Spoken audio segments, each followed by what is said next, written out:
Thank you very much. Great to see everyone here. Full house from what I can tell. It's great to be back in Poznan. I was here last year. It's always a very impressive conference. And it's a particular pleasure to be hosting this interview, fireside chat, conversation with Nassim Nicholas Taleb.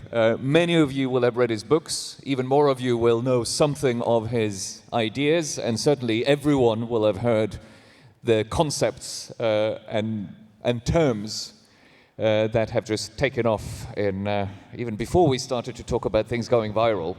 The black swan idea, the anti-fragility idea, it's all Nassim Nicholas Taleb. So welcome.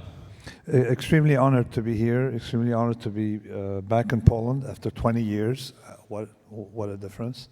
And honored to be interviewed by Martin, because it's the first time ever that I'm interviewed by someone whose work I've read more, than the opposite direction, more than he has read mine. So, because he's in Financial Times, so you see his work. Nassim, you've said in the past that knowledge is not a spectator sport. Yes. So I think we should just get straight into the ideas. Okay, yes. And although you are listening and in that sense spectating, I want you to engage here with everything we're saying. So let's get straight into the meat of things. Let's just get the kind of basic conceptual framework. So tell us about Extremistan and Mediocristan. Okay, so at the core, there is a marked difference between two environments. One I call Mediocristan and one Extremistan.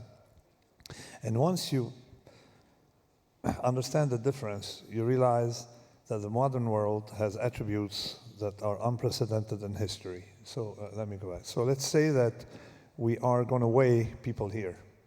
We put them on a scale. There are about 2,000 people.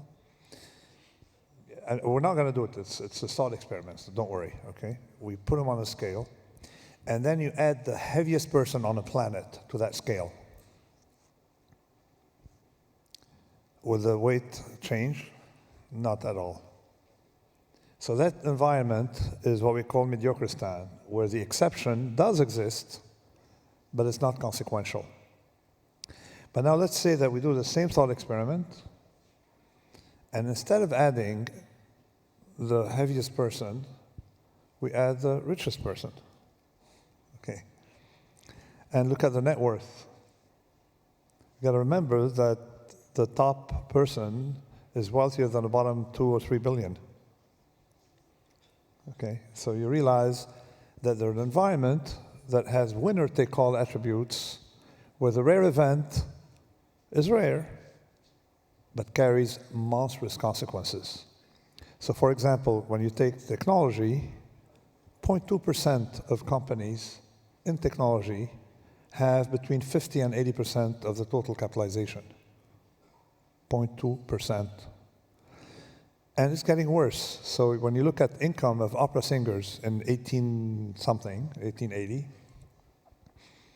it was okay. A top singer makes 3 or 4 times what a regular one earns. That's good. Today, after the gramophone, and then something called television, and then something worse called the web, 10 opera singers were making something between 90 and 95% of total income for opera singers. So we have two environments. Most of what people study and use in analytics concerns Mediocristan. The normal distribution, the Gaussian distribution is very nice. As I said, it applies to weight. The number of calories you can consume in a year, 700,000. Not a single day is going to make a difference. So tonight, enjoy the town, eat all you want. If you eat an extra 2,000 calories, it's nothing in your yearly thing. But guess what? When I was a trader, an old person called me up. I said, because old people like to bully young traders. He said, "Come over here, kiddo." I said, "Okay." He said, "You got this guy?" "Yes." "His name is John." "Okay."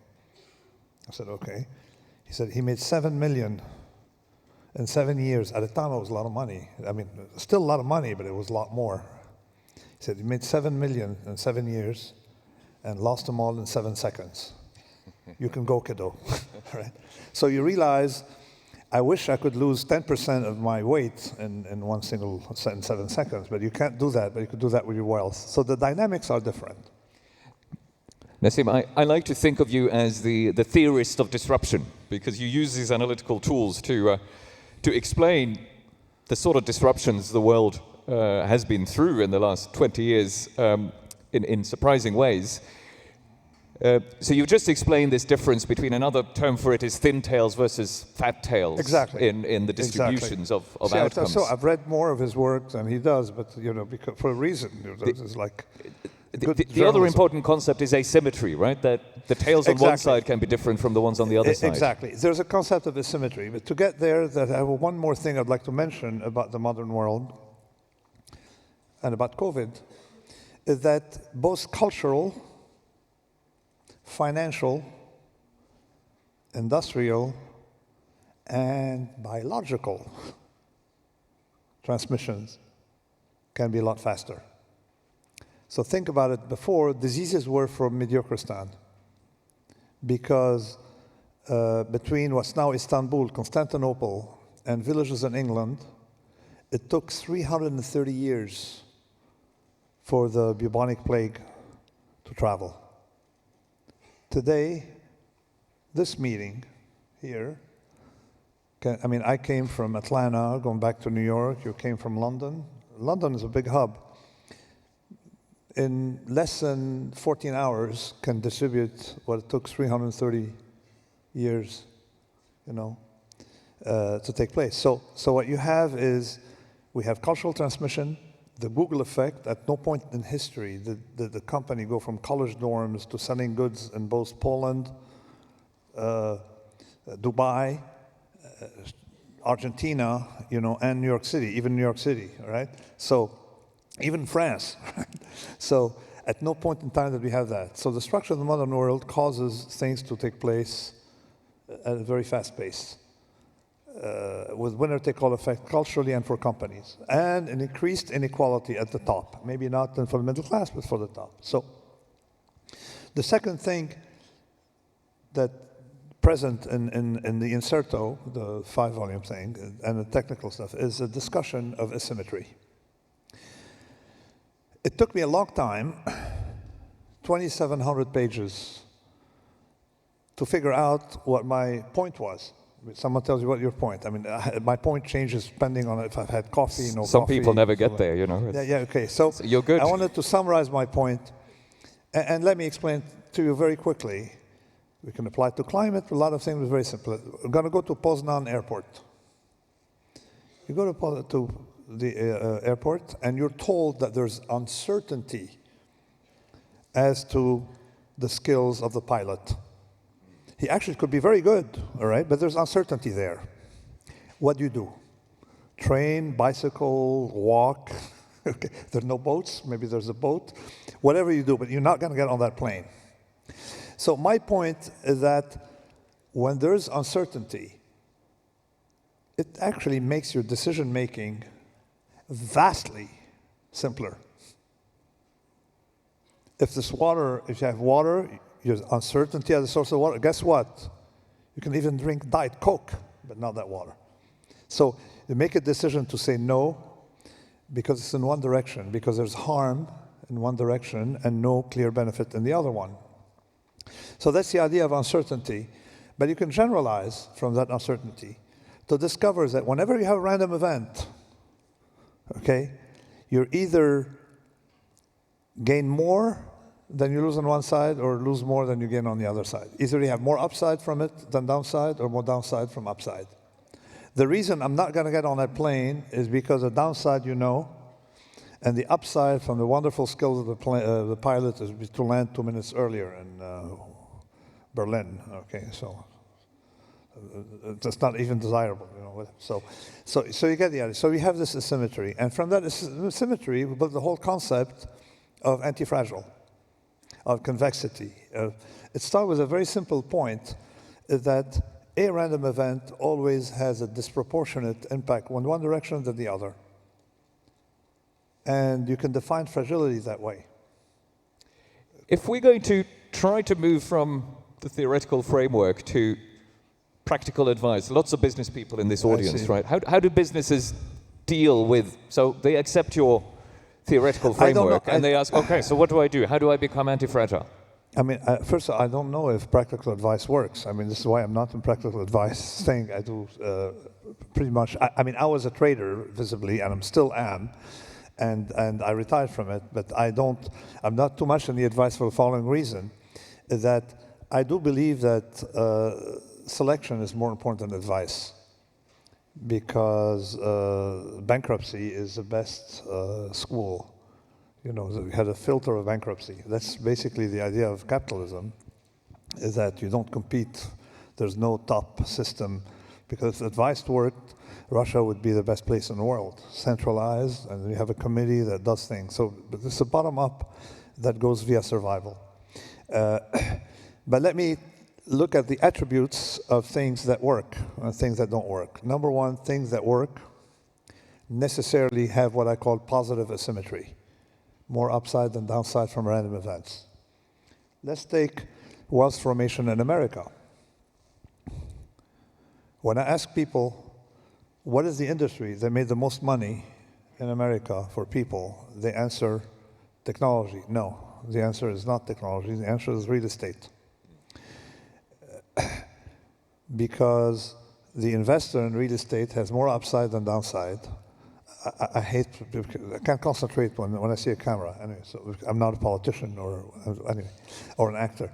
So so real estate produces the most wealth. We're going to see how. And when I ask people, what is the industry in America that lost the most money and will lose the most money? What's the answer? Banks. No, banks. Why? Real estate. So because banks are in the business of giving you a loan where they have no upside and they take all the downside, and entrepreneurs and individuals have all the upside and none of the downside. Not counting mortgages the way they're structured, they have an asymmetry. You can prepay your mortgage, but the banks cannot force you to prepay your mortgage. So when interest rates are favorable, these little, what they call optionalities, made the consumer and the speculator rich. Look at what happened to Donald Trump. Donald Trump went bankrupt in the 80s. I had hair at the time, but I remember vividly because I was in finance. There was a bank called Manufacturers Hanover that went bust because of his loans. Bought by Chemical Bank that didn't do very well because of his loans. And then was absorbed into JP Morgan. So banks went bust on entrepreneurs in real estate. Donald Trump stayed around, still, okay, because he had the upside, and the bank took all the downside for a few basis points. Some people always land on their feet. Related to this is a point you make in your, I think it's your latest book, about skin in the game, and that's the title of the book. Yes. So can you explain the importance of skin in the game? Okay. For a system to survive, those who create risk should be exposed to it. Not as a deterrent, but as a filter. So you have the equivalent here of Autobahn, okay? You know that it's very easy for a crazy person on the highway to drive in the wrong direction and kill about 20, 30 people. Why doesn't it happen? Because these people have skin in the game. In other words, when that happens, they die. And typically, reckless drivers tend to die young. So, at no point in history, before about 20, 30 years ago, or I would say before the Gulf War, the first Gulf War, did we have people making decisions who were not harmed by a negative outcome. Napoleon, he was in battle. He was actually the most visible in battle. Hannibal, first in battle. Julian, the emperor, you have how many Roman emperors? 2/3 died of non-natural death, and we assume the other ones died of natural death. Like Julian died on the Persian frontier. How many emperors died? Julian, another one was captured, used by as a stepping thing to get for the Persian emperor to get on a horse, stuff like that. So basically, And in banking, for a long time, bankers, guess what? When the bank became insolvent, they were beheaded, a lot of things, but they definitely didn't get out scot-free. So we live in different times. It is necessary to have a limited liability system, but at no point in time have we seen people get rich as bankers did in 2007. They have all the upside, and they say, well, you know, it was a black swan, unseen event, but they don't show up to work with their past bonuses. They don't pay you back. So they make, and then say, oh, unfortunate event. So that payoff structure did not exist before. And I think it's fair to say that this is a cause of a lot of the political resentment that we're sort of struggling with in democracies. Exactly. So what happened is that bureaucrats are very important for the functioning of a system. The problem is they're not accountable for their losses. So you don't have a filtering system. Let me give you a very simple example of how using Mediocristan, Extremistan, and using skin in the game, we can distinguish between experts and pseudo-experts. Okay? So, a friend of mine was a partner at Goldman Sachs and decided to retire, and he wasn't a mathematician to go do math, so he decided to lose his money slowly in a restaurant business. Okay. So he told me the following. He said, listen, it's a crazy business. What? There's a gala dinner every December where they give awards throughout the year, for restaurants in New York. Best sushi was soft music, where best sushi was rock music. Best, Chateaubriand, this, best schnitzel, that. They have all these categories, all right? So they have, and he said that these are granted throughout the year by a selection committee. Year-end, gala dinner, guess what? Half the restaurants that got awards were out of business. Okay. Why? Skin in the game. Are you judged? A restaurant is not judged by committee, it's judged by your credit card. Okay, you know that plastic thing you give the restaurant, and then you give a tip, make sure you give a tip, okay? So this is how you judge a restaurant. So there are two kind of environment. One where you're judged by a committee, and one where you're judged by reality. You have direct contact with reality. You're paid, all right? So if you're peer-reviewed and judged by a committee, you're going to have a problem. Doctors in academia medicine works beautifully because you're judged by a peer review committee, and you're judged by how many patients you've killed, or how you didn't kill, or no matter how you look. It depends how you look at it. So that contact with reality. So therefore, when people say, "Oh, you're against expert," or say, "Okay, a plumber is going to be an expert at plumbing." It's very easy to know if a plumber is competent or incompetent. You don't need a committee of plumbers, and at year end, they don't meet to give the plumber his compensation or her compensation, right? But a macroeconomist, I have no idea. So if only bad plumbers would go out of business fast enough, they didn't risk me to get it. So macro, because it takes a long time, and it's an abstract variable, and it's from Extremistan. So it's very easy. It's very hard to be a micro BS operator, because the dentist has skills. Someone who does plastic surgery has skills. You just look at a patient. If they come out like someone in a terror movie, the surgeon doesn't have skills. So we have a category of people who have skills because they're judged by immediate contact with reality, and a category of people who may have skills but we don't know. Nassim, I want to talk about the ultimate environment for being judged by reality, which is war, because it seems to me that the biggest source probably of radical uncertainty at the moment is Russia's war against Ukraine. And you have written that the way you think about this is a confrontation between two systems. Can you explain that? Yes. So people have the illusion that it's a war between Russia and Ukraine system. It's basically a war between the 18th century and the 21st century, or the 17th century, where you acquire land. Russia is centralized. So it's a war between a monocephalous system and a multicephalous system, multiple heads. In Anti-Fragile, to study stability of systems, systems are best when they have a bottom-up decision-making process with multiple sources of for decision-making. So Europe handled that crisis beautifully because there was no head. It was just organic. So in other words, like Warren Buffett would say, only invest in a company where the chairman, assuming the chairman is going to be an idiot, because sooner or later it's going to happen. So a company that depends on one person, you don't invest in. Because he said sooner or later that company will be run by an idiot. So a good system is a system that can be managed by an idiot or by nobody, right? And that's a healthy, benign system. Russia needs to be centralized and depends immensely on one person, and has been like that in history. And it's even more centralized today than it was 20 years ago. For decision-making, regional areas are completely, designated, no voting system. So this is the difference between the two systems. And then the other thing is